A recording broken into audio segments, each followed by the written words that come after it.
The whole point of making money is to free yourself up to create the things you want to create, have the experiences you want to experience, and have the impact that you want to make on the world, right? There isn't any point in making money for money's sake, which I know a lot of people do and fall into, particularly in the unhealthy and pretty sick, inorganic society that we're living in, here in the West in particular.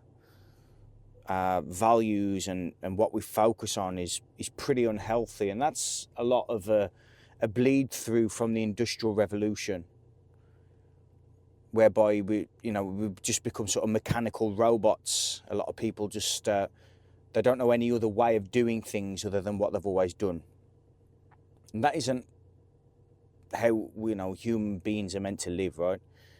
If you look at Michelangelo and some of the artists from the Renaissance era, they were funded heavily by the Venetians and other groups of people, so that they were freed up to go and create and paint, as it were, or sculpt, as it were, in those days, and whatever else.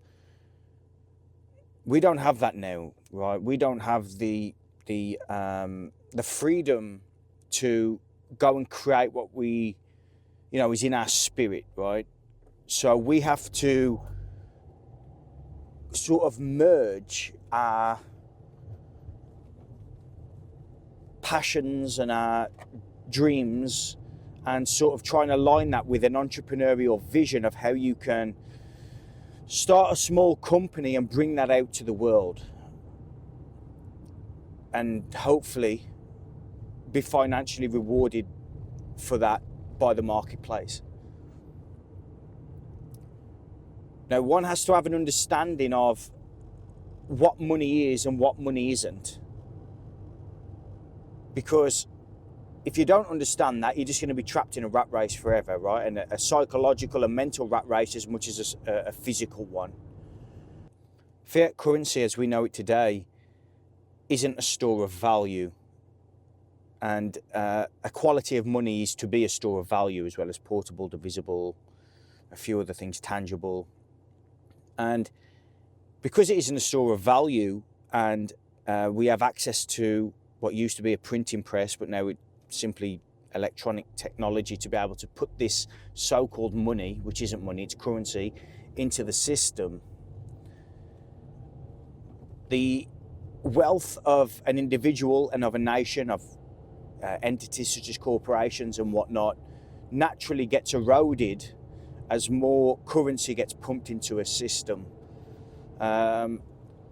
Inflation is also known as currency debasement. Yes, there are a few conversations that can be had between those distinctions, but essentially, if a currency is being eroded by around 7% per annum, which is to say that the 7% more currency put into an economy every single year. That's the average, right? 7%. So if you have 100 billion in an economy at any one time, the next year there'll be 107 billion, right? Now that 7% is a loss of purchasing power for the average man.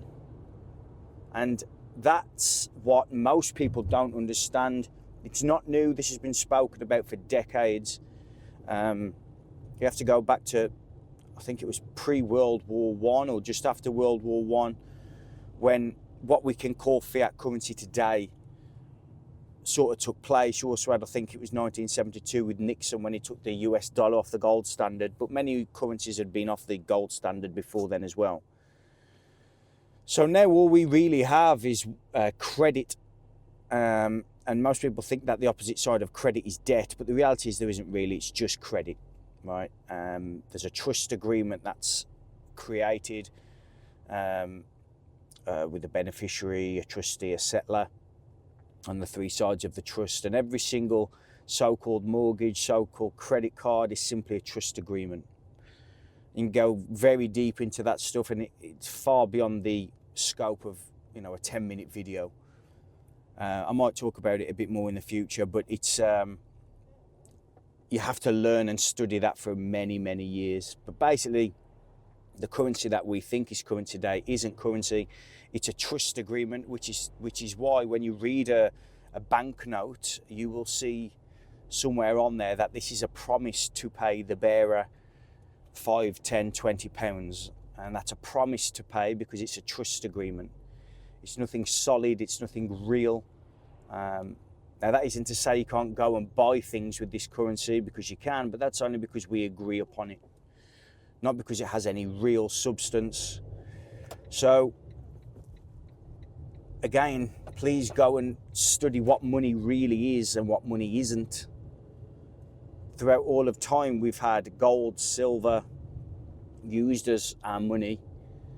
But gold and silver is quite difficult nowadays. If you wanted to move £100,000 worth of silver to a different country, not only would their customs stop you and wondering what you're doing, where you got it from, and question you, but they'd also probably confiscate it from you, and it'd be really difficult for you to actually move it in the first place. It'd be really, really heavy, right?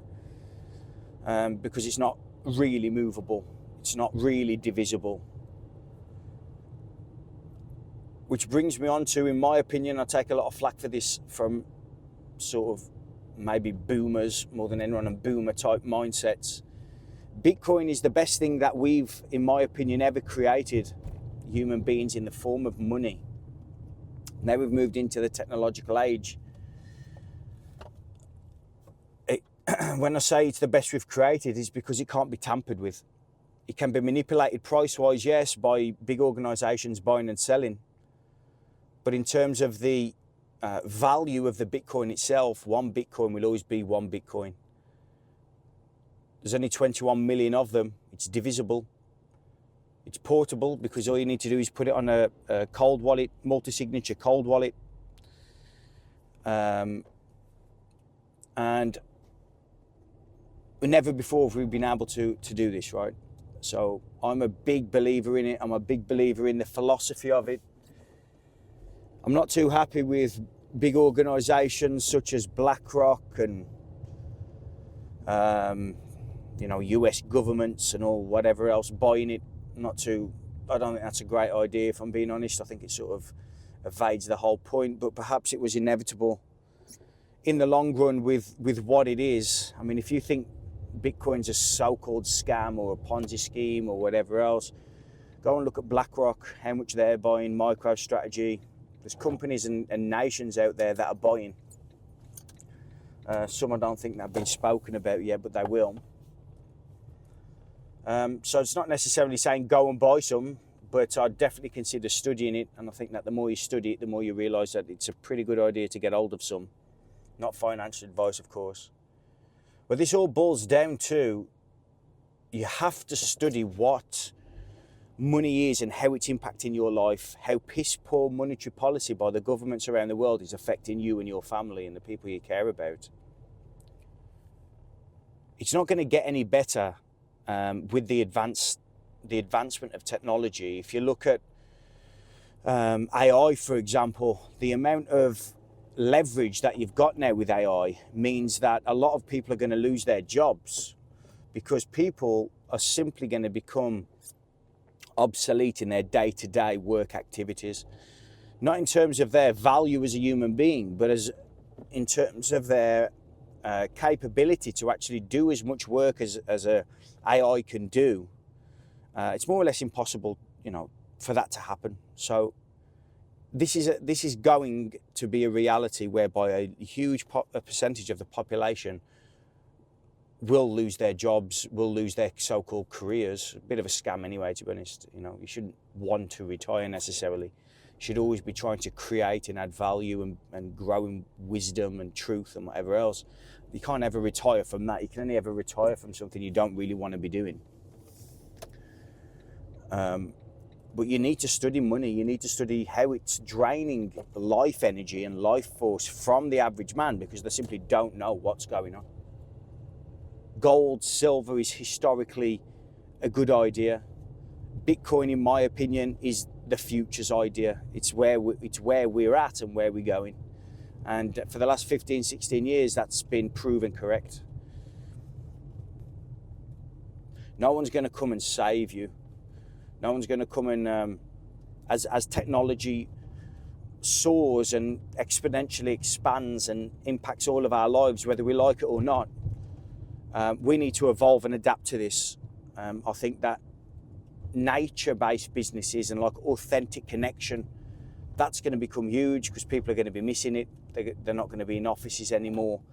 They're going to be, you know, at home or sitting around drinking coffee with friends a lot more. And that might sound good, but it can also spiritually kill you.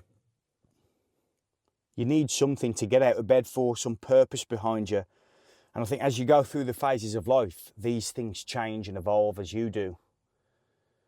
But the fundamental reality of what is, what you hold your wealth in, how you store your life force, there are fundamental mathematical certainties.